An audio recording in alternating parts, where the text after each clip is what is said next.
Hey, everybody, welcome back to your Dawn of Autonomy podcast. I'm Dawn Zola, your host and the CEO of P3 Tech Consulting. We are in a month dedicated to this theme of protectors and defenders, sponsored by Flying Lion and Nokia. So thank you for that. And we are very pleased to have with us Speedbird Aero today. Lots of changes on the show. We are global, we are live. And so who we have with us here today is Veruska Diaz. She is the CSO and general manager for Speedbird in Europe, which we're going to get some exciting news there. And Manoel Coelho is the CEO. He is in Brazil, having a heck of a time dialing in. So we'll see if we get Manuel or not. For those that are tracking, us on LinkedIn, you probably were expecting to see Yoli from Can Do Drones. Yoli's in Israel, and we'll talk about it later, but big announcements coming up with a whole bunch of different companies joining together, and we're going to save that for later. So we're going to start the show with Veruska, and we're going to go from there. It's going to be awesome. And Veruska, so great to have you on the show. Thank you. It's a pleasure to be here also and be part of the channel also and contribute and give you the good news about Speedbird for sure. I know, this is great. Well, before we talk about Speedbird, tell us a little bit about yourself. Yes. I am Brazilian, so born in São Paulo, but I am here in Europe. I am aerospace engineer, working with aviation almost 15 years, half of this time with drones, what I think it's an amazing area, and advanced air mobility, where I also developed in my master and PhD. I am part of different working groups, so I love the area. I love this market. I believe is the future of our aviation, about sustainability and everything will help us with mobility. So I am developing with your other colleagues of this area new regulation, being part of JARO's working group, for example, and very excited about the area. So again, it's a pleasure to be here and discuss this topic that I love. So I should be calling you doctor is what I should be calling you. So that's No, Veruska, what it's an fine. incredible background. So how did you get started with Speedbird Aero? I joined Speedbird almost 4 months now. I basically worked before at Accenture in Germany as consultant, and I followed Speedbird a lot of years since they opened the company in basically 2017, and the technology. I am highlighting the technology in my reports, and since the last years. So for me, the company, it was amazing. Oh, it's amazing. I decided to change and accepted these challenges since Manoel told me about the next step of the company connected with internationalization. So I am here coordinating the internationalization and join it as a chief strategy officer, basically. That's incredible. So we've had Manuel on the show before. We know about the origin story for the company. How Manuel and his partner were involved in kind of medical deliveries and logistics, and were inspired to get some of those packages out there quicker and to more remote places. And new drone technology would be the way to do that. Here's a picture. I love this drone. I love the logo, all of it. And so, here we are full circle, and you're talking about internationalization was the word you use. So tell us, they hired you and you're in Portugal. What's going on? What is the update on Speedbird Aero since we last left off the story? Yes. So we during the last year, basically we have more than 27,000 missions and flights in commercial way. So it's a lot if we consider the where we are in terms of industry, right, in general. So after this milestone for the company, and we started receiving a lot of requests from different countries, and we are following the regulatory developments here in Europe So basically, we decided that now it was the right time to open a new office. And basically, we studied the market together and decided that Portugal could be a very good option for us. First of all, because we have the majority of our certifications, the firsts, like you say, the first is with ANAC Brazil. So the Portuguese language is a common thing that is helping us in this certification translation now to European standards and everything. So it was a very important step for us. And also we have very good connections in thinking about also the cultural aspects. So we decided that Portugal was the right place to start this internationalization. For sure, the company has operations in different countries. For example, Singapore, Israel, or drones are there in different places. But now thinking about focus in EMEA, we decided open a new certification and business office here in Portugal. It just happened here in Porto.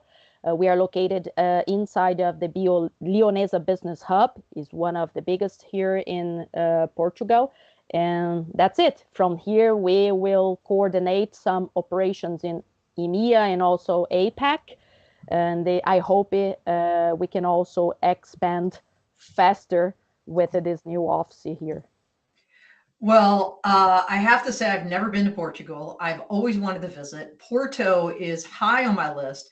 Now I've got absolutely a reason to go there, just beyond pleasure. So hopefully I'll get to visit. By the way, everybody, Manuel has joined us, and hopefully we'll be able to get him in here soon in a second.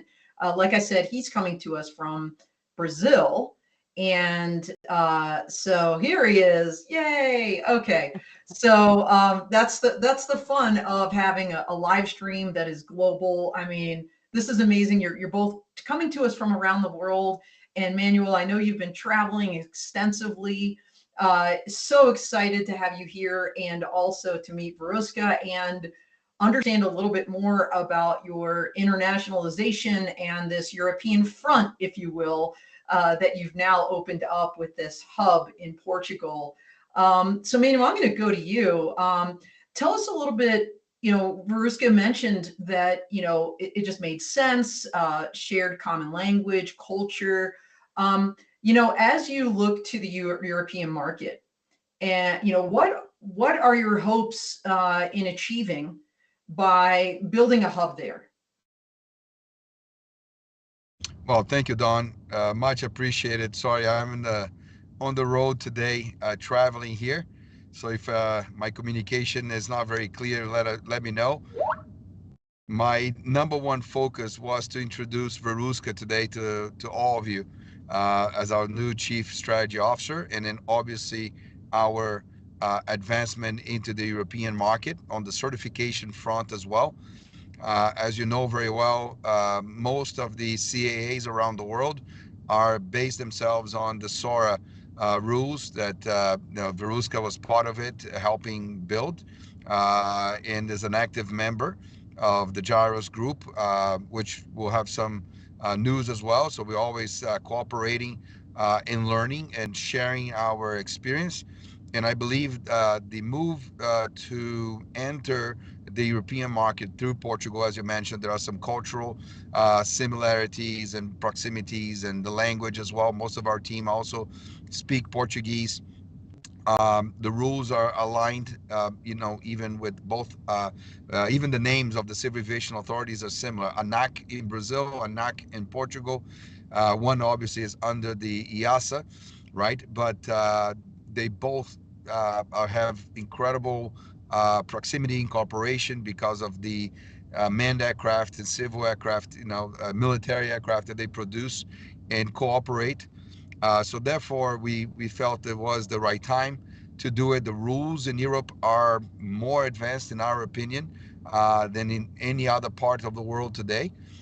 So we wanted to make sure that we did not miss the opportunity to be at this juncture in time participating on the conversation, learning and adjusting our systems to obtain the highest levels of robustness for us to actually operate and scale our operations, even in Brazil or in different parts of the world that we operate in today. So our arrival in Europe is much needed also to unlock, even I would say in the US, showing what we are doing and being able to substantiate with evidence, the robustness of the solution, the pragmatic way to which we operate, not only from a regulatory perspective, but also from safety security we're talking about here, homeland security as well.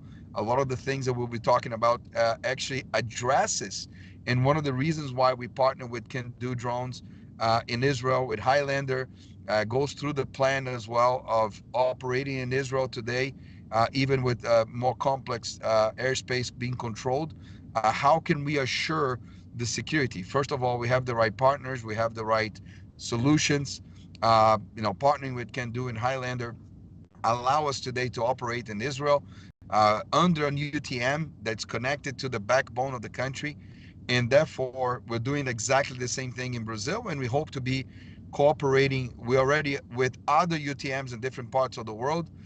So therefore, our work that now it's concentrated via Veruska's efforts is to bring all this wealth of information and now making it very intentional to certify the aircraft and be able to actually expand the operations and demonstrating the level of maturity and robustness of our solutions. So thank you again for this opportunity. Yeah, no. So smart plan. I wish the U.S. was as far ahead as some of these other countries in terms of, leaning forward on the regulatory front. I think we have a lot of hope and dreams for 2025 and a Part 108 rule, but that's not really come to fruition. So we'll see, right? But in the meantime, Manuel, you were on my leadership podcast, The Full Tilt, and I remember your theme was leading by doing. And you're still doing that. You're leading by doing, and I love that you do that. Speaking of love, Mark Ganug is out there. He is a super fan. He's coming to us from the Nevada test site, and he's saying that he loved Lisbon. So Mark, thanks for joining us. And everybody else out there, by the way, we are live. So if you've got questions about what Speedbird is up to, why you're up, tell us more about Porto, jump in the chat or just tell us where you're from, give us positive encouragement. We love all of that. So I want to talk for a second about, I'm going to go back to Veruska and, since you've been involved in standards bodies, and I went to Amsterdam Drone Week earlier this year, where there was a lot of discussion of U-Space, right, which is the UTM regulation, which this year became essentially, or was it 2023, where it was kind of the trigger for implementation. And the feeling I got walking away from that show was, there was this on the side of the civil aviation authorities, I think, a little bit of frustration in terms of, you made this really hard for us and we don't really know how to implement it. So, I'm just curious, Veruska, like you were in Germany, you're now in Portugal, what are you seeing? Because, you have a regulation, we don't even have that in the US. And, you would think that would be the thing that would open the door. Are you seeing, certifications at that state level, a little bit more UTM happening across Europe right now? It's a very good question. I can say that during the last 5 years, basically, we developed a lot of standards. So I think this was the first challenge. So comparing, for example, standards for commercial aviation, and we can say about ASTM or we can say about Aero. So right. We started from there. We have very good programs, for example, the Shepherd program under EASA, to discuss the standards first, right? And do this first check about what is compatible with the UAS reality. and what must be created, what must be adapted. So I think this was the first achievement. I think we have this milestone. We can say here in Europe in general, this first approach is concluded. But now we have this new challenge, like you mentioned it. So, okay, so now how can we adjust the national treatment about the airspace, what is also different, and put everyone inside of the same standard, the same European regulation, right? That was high level first, after going for standard, and now going to national levels.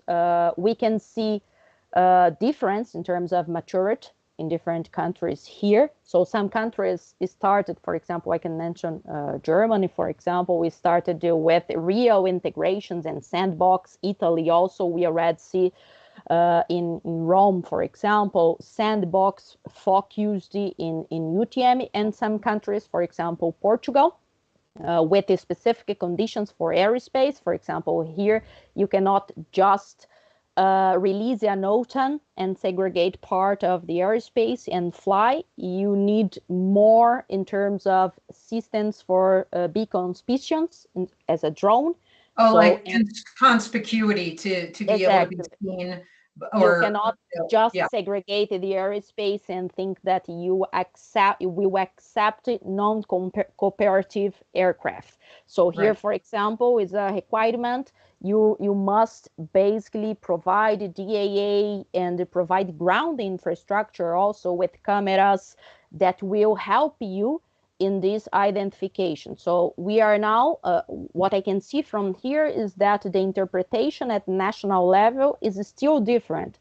So we have the standards for sure, but now we are in this phase, and from now on, in my opinion, is where we will see how the countries will adapt itself to basically receive this regulation, receive this standard that is more connected at system level, and will adapt with also the national rules they have for airspace segregation or for traffic identification, for example. So now we started seeing at national level real UTM implementation with the common information layer and the specific standards and requirements that we have connected with the CAAs or the service providers we have in each country.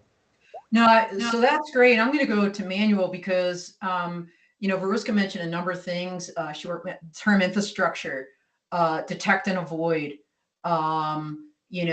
ground-based radars or ground-based surveillance. Lots of requirements. And Manuel, you've been doing, let's call it UTM. I'm going to do air quotes, right? In Brazil. You've been working, as you mentioned, with Candu and Highlander in Israel. So tell us a little bit, again, I think most people, when they think about protectors and defenders, they're thinking law enforcement, they're thinking defense, military. But, people that are involved in counter-UAS, people that are involved in UTM, they're protecting and defending our skies at the same time, almost by necessity.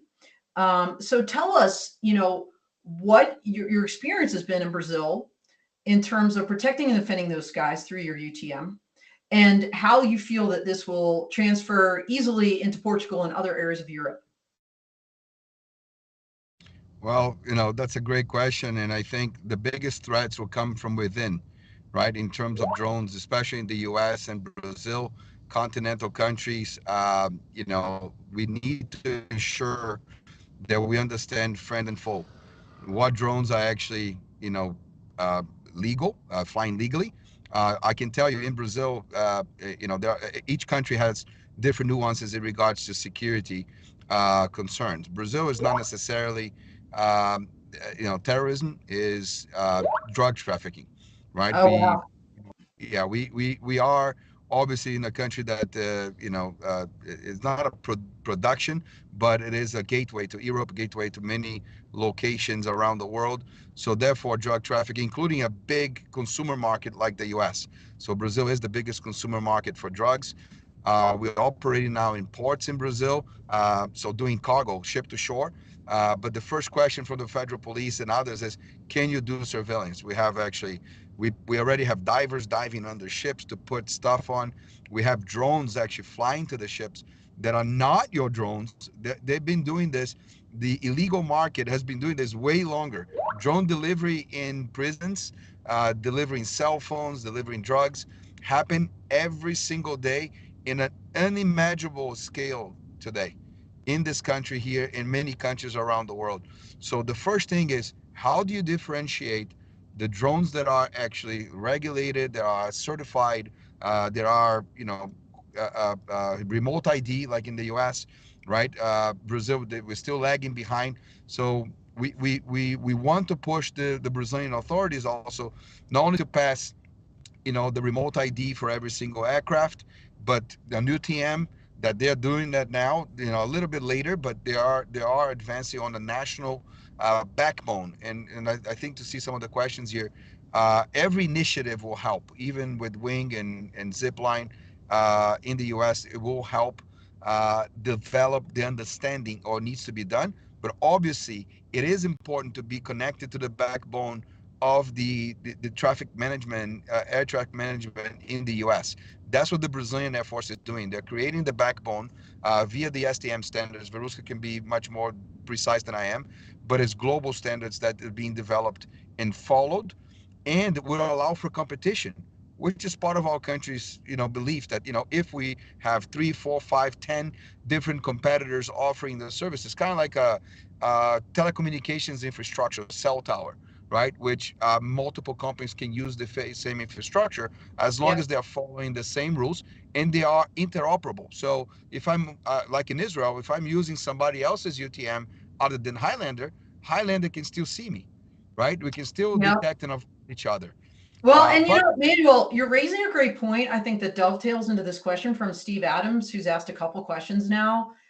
His question, by the way, is: will the Dallas UTM cooperation between Zipline and Wing for beyond visual line of sight accelerate UAS traffic management solutions in the United States, or distract from the need for a nationwide solution within the national airspace system? What you're talking about is, and Veruska can, I think, validate this, it's a performance-based standard. In other words, the FAA, the Portugal ANAC, the Brazilian ANAC might not necessarily tell you how to basically turn the widgets. They're going to tell you you got to be able to turn the widgets. It's up to you how you turn the widgets, as long as you can operate with other people. So I don't know if you agree. I'd love to hear both of your thoughts on Steve's question, but I don't, whether in the US or otherwise, if Zipline, Wing, Speedbird, Aero, as an example, has their own UTM system, I don't think that takes away I don't think that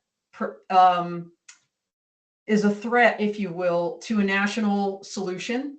As long as you said, there's interoperability. I'd love to hear from either one of you. I'd love to hear your thoughts on that.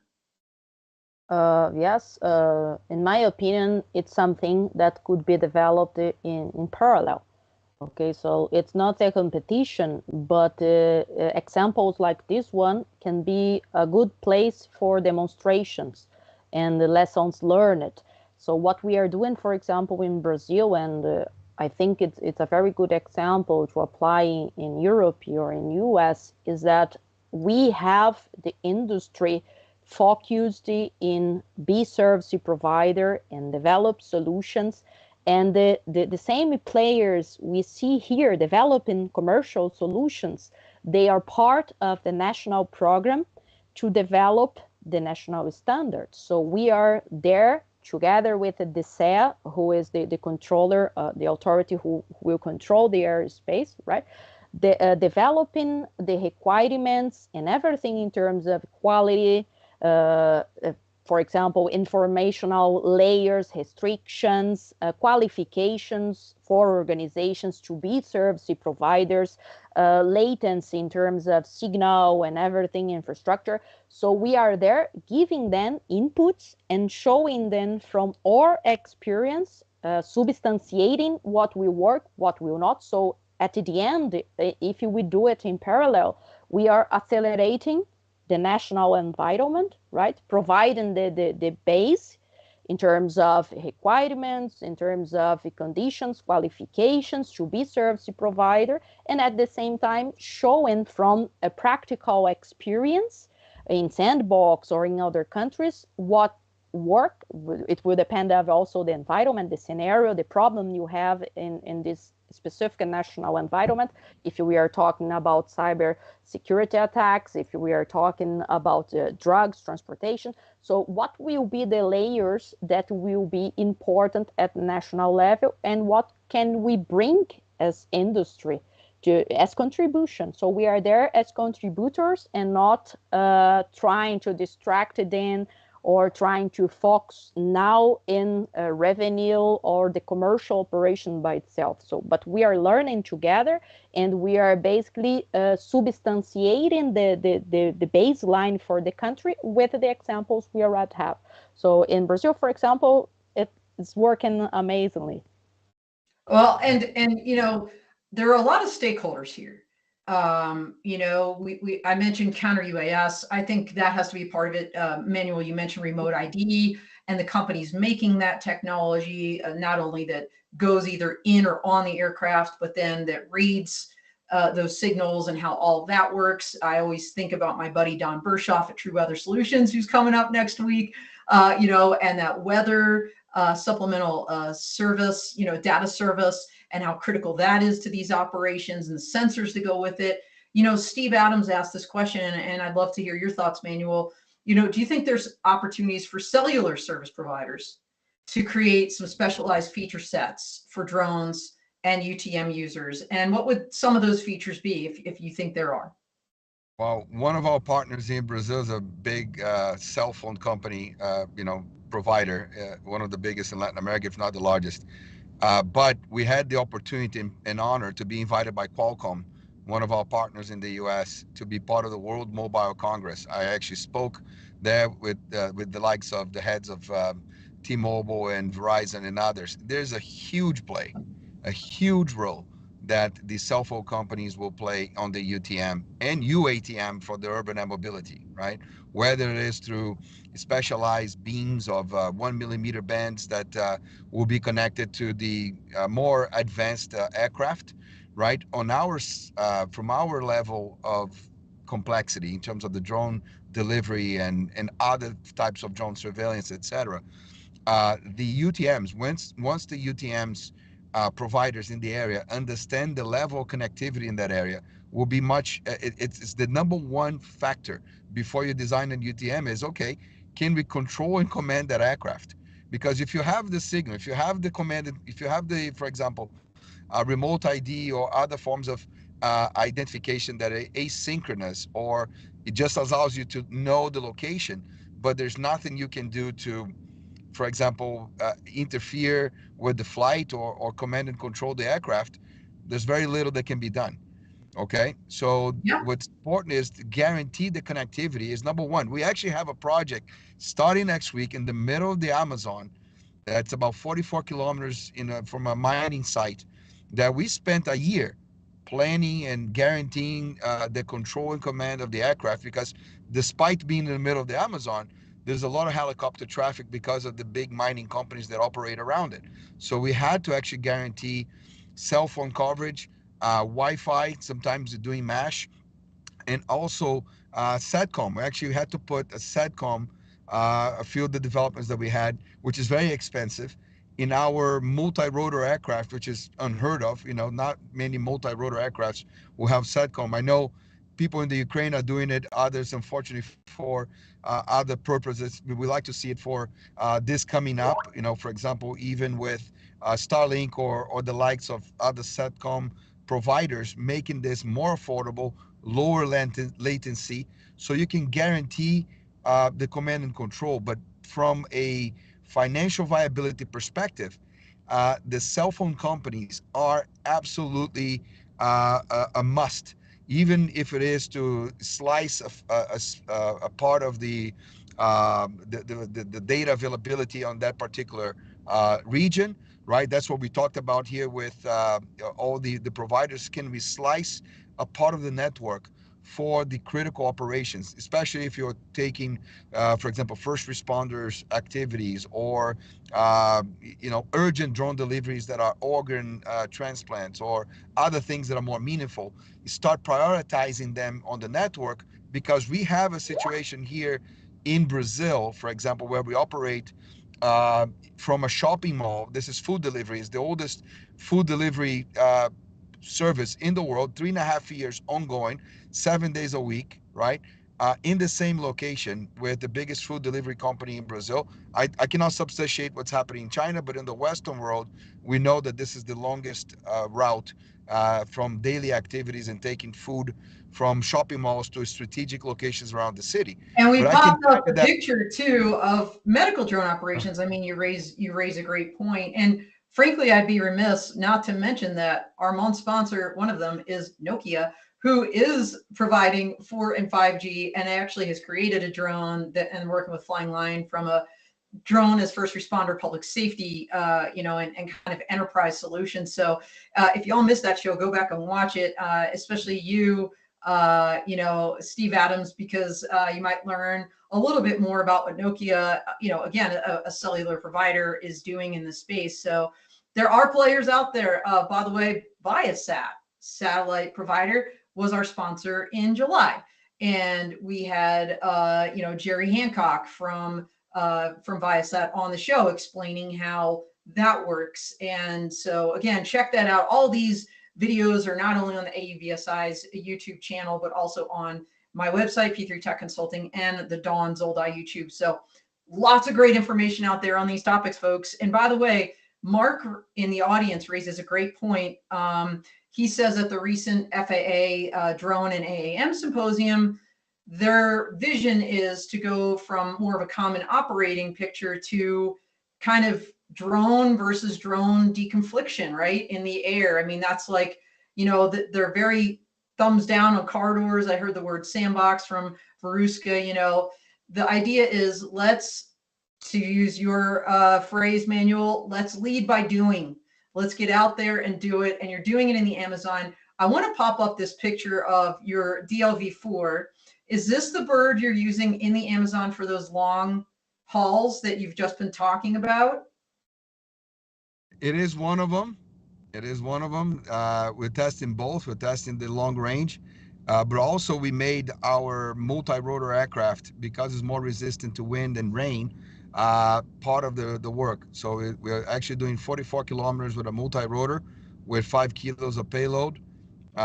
It's been very efficient. So we're fortunate to have either option. The VTOLs are more sensitive to windy conditions, as we know very well. So depending on the conditions there, we may choose one versus the other.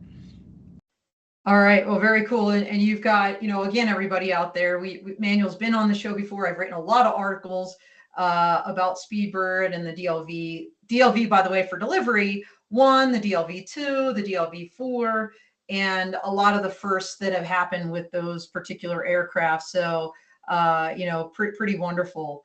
All right. So Manuel, can we talk at all about some of the Homeland Security efforts that, I don't want to get out ahead of your team, but if you can at least tease, since we are in Protectors and Defenders Month, some of the things you have brewing, and when we can look forward to hearing more kind of on that Homeland Security / defense front?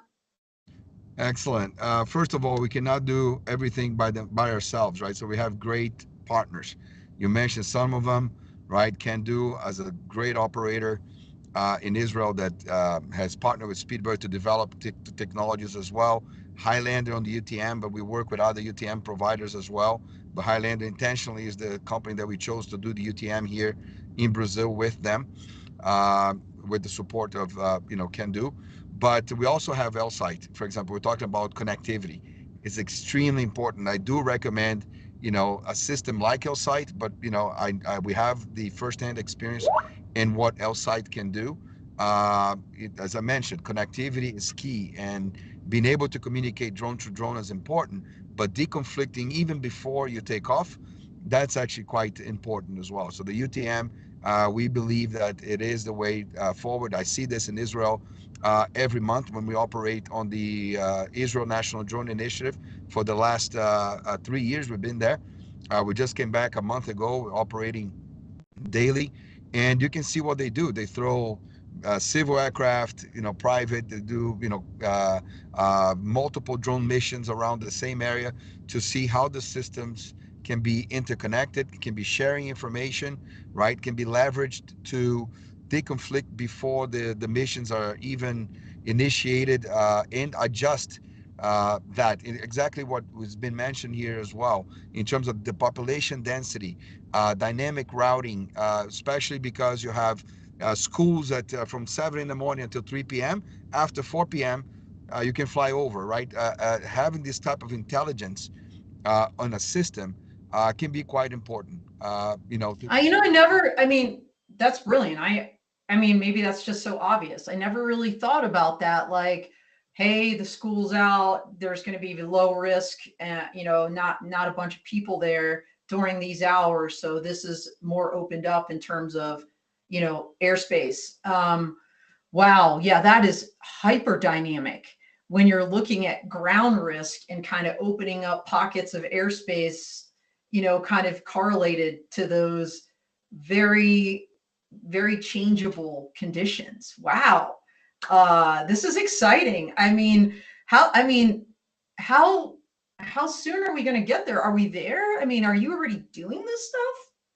Yes, yes, yeah. Even in Singapore with our partners, Skyports, you can see it done. For example, even the ships we are connected to marine traffic, so we can see all the marine traffic. And one of the no-flying zones is obviously we're not going to go over an oil tanker just because it's fun to do it. No one wants to do it. So the system that we designed, and connected to an UTM provider, avoids flying over ships. So the routes are and the ships can be moving, so it's sort of dynamic, right? There's a lagging, but it works quite well. So when we're doing ship to shore, it's a great way to.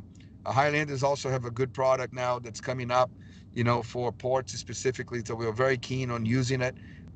So starting with these small projects and really learning what really works in the field, leading by doing it. I think this is what needs to be done. Planning, it's great, it's very important, but until you really get your hands dirty and start operating and seeing the reality in the field, um, and that's why I like programs like the Indy, the Israel National Drone Initiative. What is being done now in the U.S., it has to start somewhere. So for us, not a problem, whatsoever. That's Well, good for everyone. yeah, it's so interesting you meant, you'd think the defense side, Homeland Security side would be like light years ahead, right? I mean, just with my background in the United States Air Force, I mean, we've been flying drones like what seems like forever. But when you think about in the homeland, not in a deployed or combat environment, those bases or posts for the Army, they're very much like a city.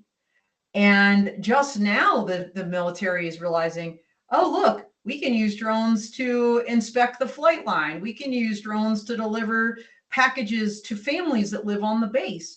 And, so we're just now seeing, Manuel, some of this happening in the US. By the way, everybody, next week, Grand Sky in North Dakota, they're going to be doing a product release with us about their Project Ultra, which is exactly this. It's exactly deliveries, on Grand Forks Air Force Base and outside, where you're bridging the civilian community and the military, which will be, in my mind, one of the first times this is ever going to be done. Because military bases don't like having drones from off base coming on. So this is going to be really, really interesting.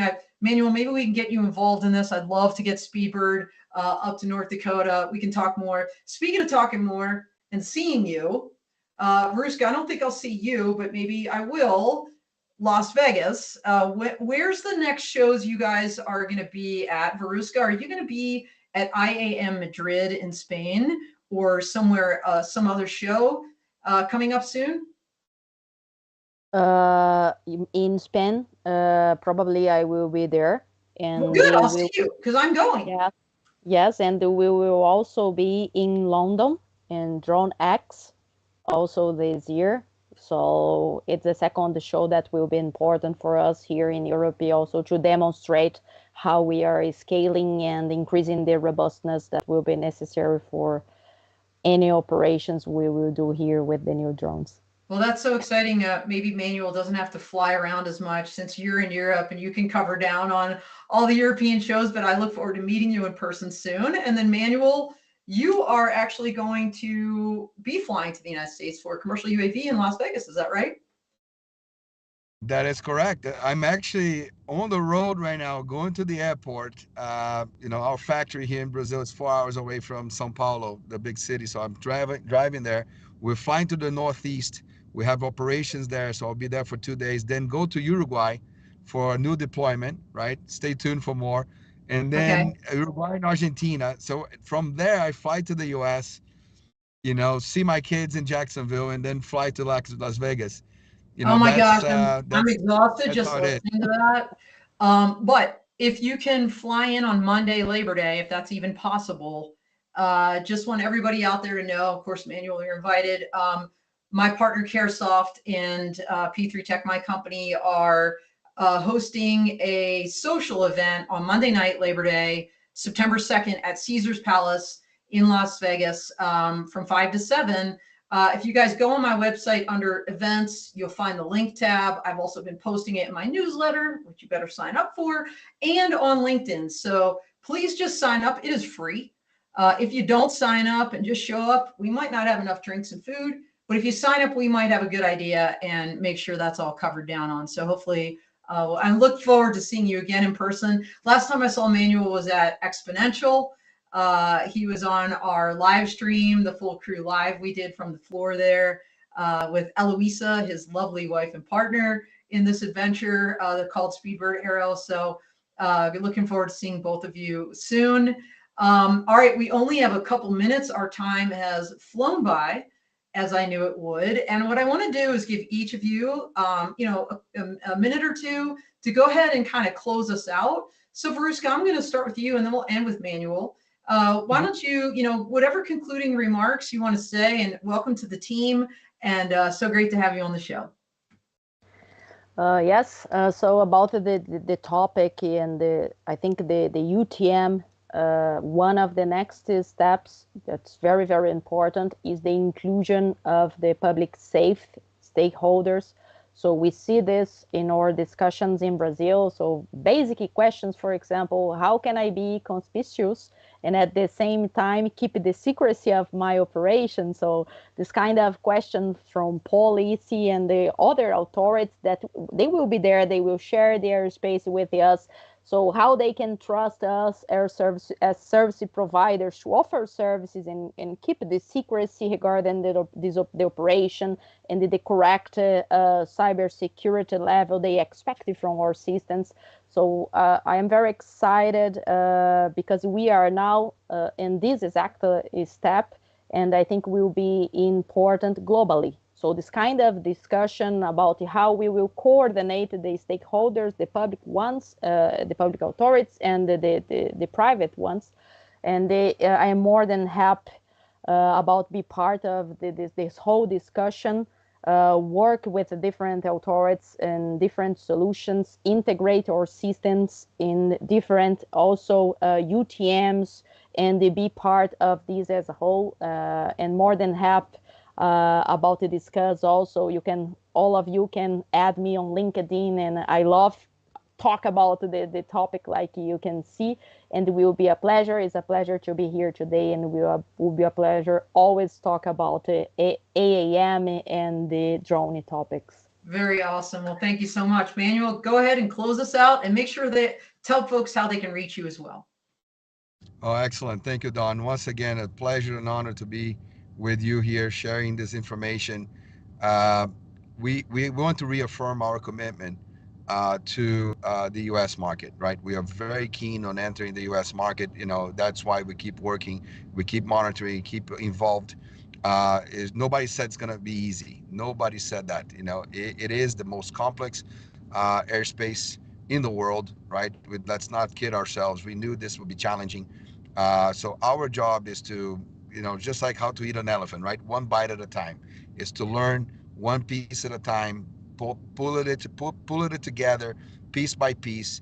So when we arrive there are a lot of companies that can invest and spend money on projects that they believe that will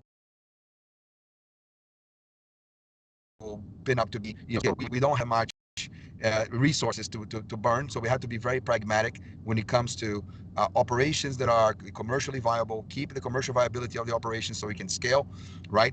Talk to the regulators, work with the regulators, but also we cannot forget the population, the people that we're operating around, right? So that has to be a very big discussion.